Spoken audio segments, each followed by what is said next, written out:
Hello everyone, I'm your hostess with the mostest, 8-Second Gaming, and in today's video we're going to be talking about 5 things that I wish that I knew when I started playing Apex. There are still a ton of brand new players coming into Apex, and even some people that have been playing for a while might not even know this stuff. So we're going to be talking about it, breaking it down. By the end of this video, you guys will not be confused anymore. But if you guys are here, it's very clear that you want to get better at Apex, and if that's the case, then you need to check out the GameLeap website right now. Over there we have top level coaches, including myself, creating the best, most highly informative guides out there. The coaches over there know what it takes to play at the top level because we've played there. Like me, I've been Predator twice, I've solo queued to Masters, I've been to ALGS finals, I've been to GLL Masters Summer finals. I know what it takes to play against the best of the best, and I'm sharing that knowledge with you guys over there. So click the link in the description, pick yourself up a membership, and start to improve today. But okay, let's hop back into things, and starting off with number 1, the thing that I wish that I knew sooner was how insanely useful grenades are. This is something that I see a lot of people overlook. They just think, hey, it's a grenade, yeah, it's fun every now and then, but it's not really something that I'm going to be using in a fight. And that mindset is hurting you. Grenades can turn fights so quickly and so easily and allow you to control aspects of fights that normal bullets just can't do. They are absolutely worth carrying, even if it's only one.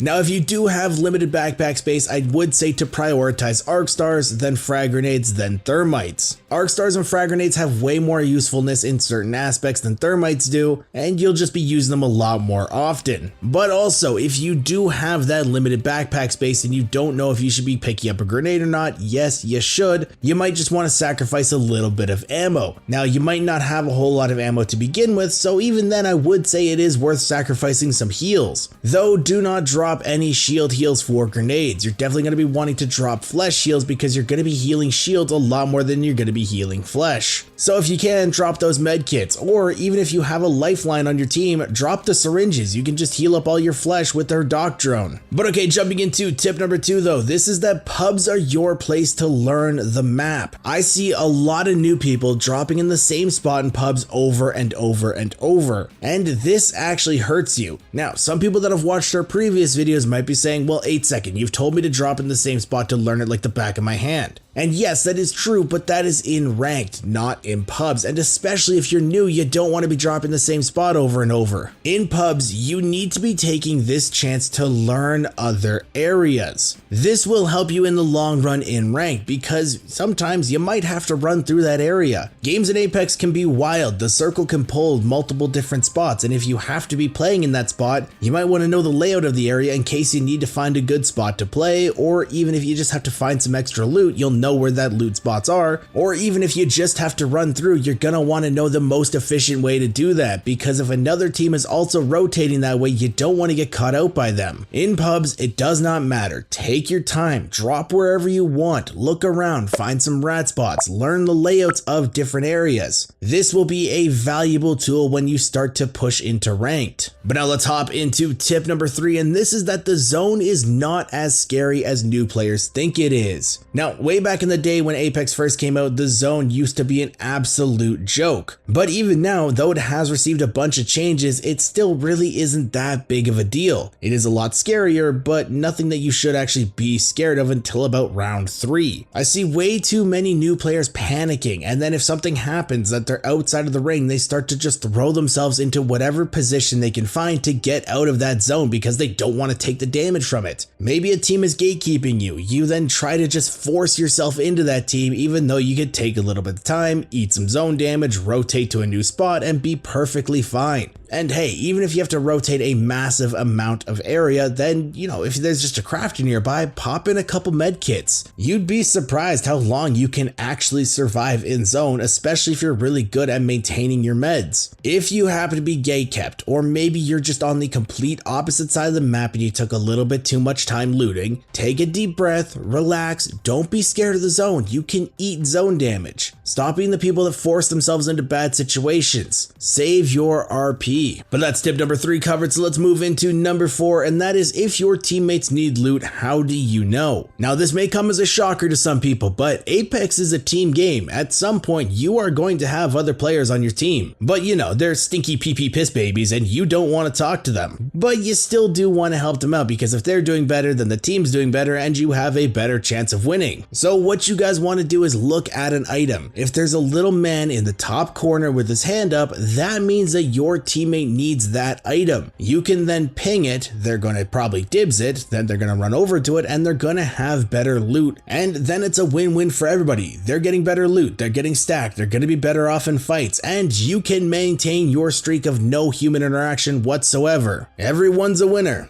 Now, even though tip number 4 was a quick one, it's not any less useful. But with that out of the way, let's hop into tip number 5 though, and that is to play the legend that you enjoy. Now this video is more aimed towards new players, but even players that have been playing the game for a long time fall into this trap. Yes, Apex has a meta, it's just like every other game, but just because there is a meta does not mean that you absolutely have to adhere to it. Like take me for example, when Apex first came out, I was a Bloodhound main, but Bloodhound was not nearly as good as they are now. Their scan didn't actually scan people, it just kind of outlined them, and the outline stood still, it didn't move with them. It actually ended up messing you up sometimes because you'd shoot the outline instead of the person. But I loved Hound so much, so I kept playing them and I kept using them because I just enjoyed them that much more than every other character. And you guys absolutely need to do this too. So as you level up, watch some videos, mess around in the firing range, find a legend that you enjoy playing, and then you can learn to use them well. No matter who the character is, even if they're laughably bad like Mirage is, you can still learn to use them in high tier ranked if you're that good of a player and you actually work towards a goal. You don't have to be a meta slave. Do not listen to people that try to yell at you and tell you that your legend is bad. Play who you enjoy and you'll enjoy the game a lot more. And you never know. Buffs come out, nerfs come out, metas change, metas shift, so the character that you're playing might just randomly become absolutely broken. And if you've been playing this character the entire time, you know when they're good, you know when they're bad, you know their abilities, you know them like the back of your hand, you're going to be a lot better off than the people that are swapping to them because it's just suddenly become meta. This then gives you a massive leg up on your competition. So you never know, your character just might randomly become meta suddenly one patch. But now I have a question for you guys, the community. Is there one thing that you've learned through your time playing Apex that you wish that you learned sooner? Let me know in the comments down below. I love to hear community feedback. And hey, you might even help somebody else that's scrolling through the comments. But with all this being said guys, I really hope you enjoyed this video and learned something new. If you did and you want to stay up to date with the latest and greatest Apex Legends tips, tricks, and news, don't forget to smash that like and subscribe button. Thank you guys all for watching. Once again, I'm 8 Second Gaming and I will see you in the next one.